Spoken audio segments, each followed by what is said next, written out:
Work விசாவில் இங்கே இப்போ யூஎஸ் வரணும்னு சொல்கிறாங்கன்னா நீங்கள் என்ன சஜஷன்ஸ் கொடுப்பீங்க? இங்கேருந்து இப்போ இந்தியாவிலே இருந்து அவங்க ஒர்க் பண்ணட்டும் அதுதான் பெட்டர் அப்படின்னு சொல்லுவீங்களா, இல்லை யூஎஸ் வரலாம் அப்படின்றத என்ன உங்களோட சஜஷன்? நீங்கள் வெளிநாட்டுக்கு போனாதான் உங்களுக்கு சக்ஸஸ் அப்படிங்கிற எண்ணத்தை எனக்கு என்றைக்குமே இருந்ததில்லை, அதுதான் உண்மை. ஆனால் போகிறதுக்கு ஒரு ஆப்பர்ச்சுனிட்டி வந்தது, இல்லை உங்களுக்கு பர்சனலாக இது என்னோட வாழ்க்கை முறை, நான் இதை பண்ணணும்னு நினைக்கிறேன் அப்படின்னு சொல்கிறவங்களுக்கு இட்ஸ் லேண்ட் ஆஃப் ஆப்பர்ச்சுனிட்டி. அதில் எந்த விதமான ஒரு மாற்று கருத்தும் இல்லை. ஆனால் இந்தியாவிலையுமே எவ்வளவோ விஷயங்கள் நீங்களும் பண்ண வேண்டிய காரியங்கள் நிறைய இருக்குது. பட் ஆனால் டெசிஷன் நீங்கள் போகணும்னு நினச்சிங்கன்னா ஒரு தெளிவான சிந்தனை, ஒரு பிளான், எந்த வீசாவில் நீங்கள் போனாலும்.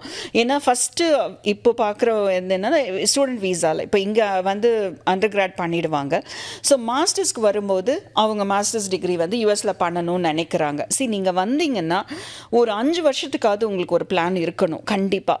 ஒரு மாஸ்டர்ஸ் அங்கே முடிச்சுட்டு நம்மளோட கண்ட்ரிலேயே வந்தீங்கனாலும் உங்களுக்கு கண்டிப்பாக ஆப்பர்ச்சுனிட்டிஸ் ஆர் தேர். ஏன்னா நிறைய விஷயங்கள் டிஃப்ரெண்ட்டாக இருக்குங்க, அதுதான் உண்மை. அது மாஸ்டர்ஸ்லாம் அங்கே படிக்கும்போது பார்த்தீங்கன்னா நிறைய த வே தட் அந்த சிஸ்டம் அது உங்களுக்கு நிறைய ஒரு எக்ஸ்போஷரை கொடுக்குது, ஒரு புரிதலை கொடுக்குது. அதை எடுத்துகிட்டு வந்தாலும் it's going to be helpful for you.